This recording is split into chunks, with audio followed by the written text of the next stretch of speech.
what started off as a joke I think is actually going to be real, because before one of my friends was joking where in one of the games I play it keeps track of your steps and all that, like on the phone, but it only works when the internet's on, and when he looked at the distance he's like, man, you probably walked halfway across Canada. So that basically kind of gave me the idea too, is, oh, well, let's keep track of how many steps I take in a day and all that. So I decided to actually use an app, because as it says in the Stats Canada page, it says the longest distance from east to west is 5,514 kilometers from Cape Spear, Newfoundland and Labrador to the Yukon and Alaska boundary. So I think I am gonna cross that, funny enough. We'll see. I believe if you actually want to literally walk across Canada, obviously the distance will be a little longer just because of things like paths and all that, which I thought was kind of interesting anyways, I'll share later. But first, I guess the first interesting thing I read was, I remember reading back there was going to be this car that has like an integrated drone. Basically for whatever it does, it basically flies from, I guess, the roof of the car. And this one here, it actually shows you what it looks like. And when I looked at it, I was like, is this real? This is apparently by the company Ford, and they're basically letting people see, I guess, a sneak peek at what their drone, I guess, tech and vision is in terms of having things like a UAV on your vehicle. But it says here, if you look at your social media feeds lately, chances are you've seen some video or photography taken with the help of a drone. These types of shots, which have been out of reach for the amateur until now, are just a tip of the iceberg when it comes to what drone technology can help us do. At Ford, we recognize that people are using drones in fascinating ways to monitor crops in agriculture, gather information for disaster management, and the inspection of buildings or other infrastructure. Our customers are beginning to think about drones as tools to help get their jobs done, the same way they think about their vehicle. I guess with the drone, it says they're going to have to find ways where you can identify, I guess, whose drone it is, using things like maybe digits and all that, but it says our patent pending idea is to use lights to broadcast a drone's 10-digit code in the ASCII encoded binary signal at a baud rate, one that could be synced for consistency across the system to ensure universal compatibility. So I guess that's a different way of identifying the drones, I guess. I did read about that before, where they could shine like lights or something like that. But again, it's just a picture of it. It just looks like something is made like from a piece of Lego set or just 3D printed really quickly, like a concept. It'll probably change, but yeah, I don't think it'll be anything like that, huh? So the topic of walking across Canada, I believe again, the distance here is more along the lines of if you went through a straight line, I guess you could say like flying, because I would imagine walking around it would actually take a long time. They actually have a Canadian trail, for example, to go around Canada. But like there, it requires you actually to go east, at least from here in the west. Then you have to go north. You kind of do like a little circle, a loop back, and then you go towards east again. And you can imagine that's way longer. Like I believe it says here, the Great Trail is about what, 24,000 kilometers? I don't know if it's entirely accurate, but I even used their little tool here on the site. It said if you went from, let's say, somewhere like in Victoria or Vancouver and went all the way down to about Newfoundland, it says about here it'll be what, 13,486.3 kilometers? I don't know if that sounds right, even if you were to follow that trail. It must be a very scenic route though. It makes me wonder if you have to just keep going, like no time to stay there too long. Even the Canada Day, like what, I walked there for 100,000 steps? That pretty much took the whole day, pretty much, like over 12 hours. So imagine doing this.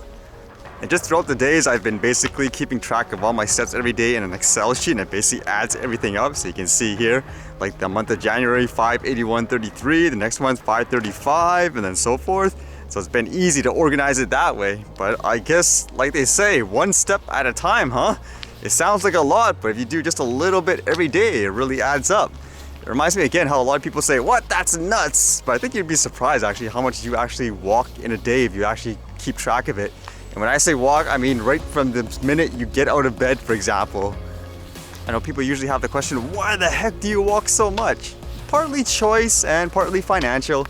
Choice mostly because, for one, you get to enjoy, I guess, the scenery is your exercise, and usually people don't get their exercise and stuff.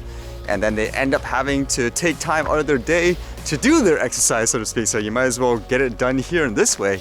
As well, finance and stuff like that, because it's obviously way cheaper. The only thing is, it's just way inconvenient if you need to get to places that are further away and all that at times. And speaking of things like finance, that drone is still acting up again, so I'm gonna have to get that thing repaired. It is probably the ribbon, like I said.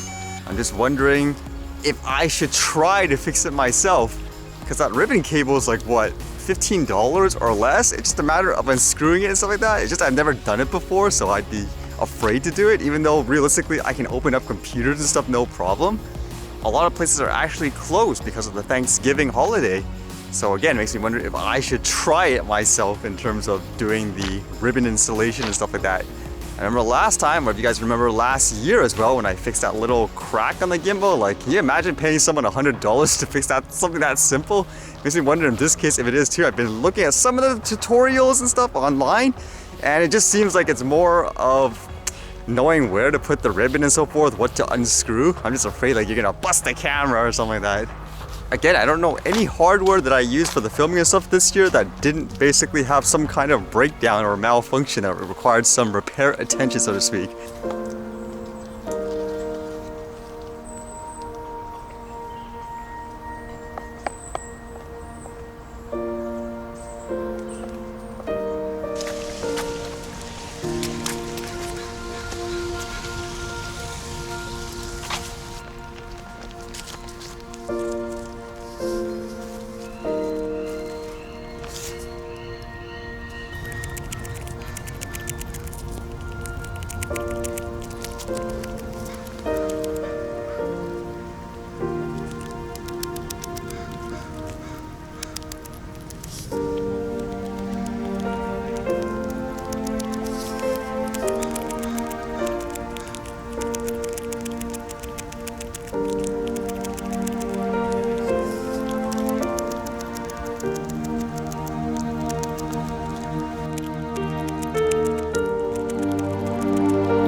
And yep, I guess it's official.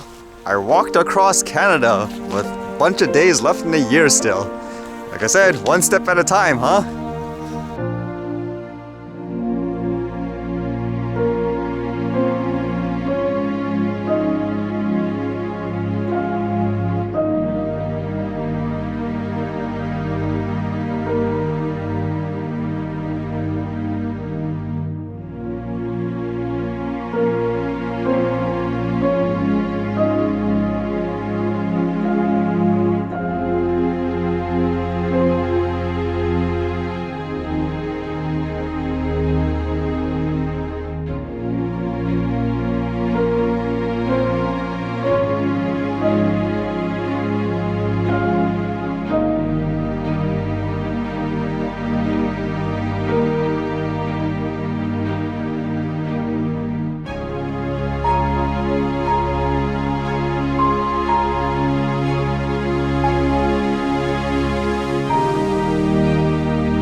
Alright, see you guys later.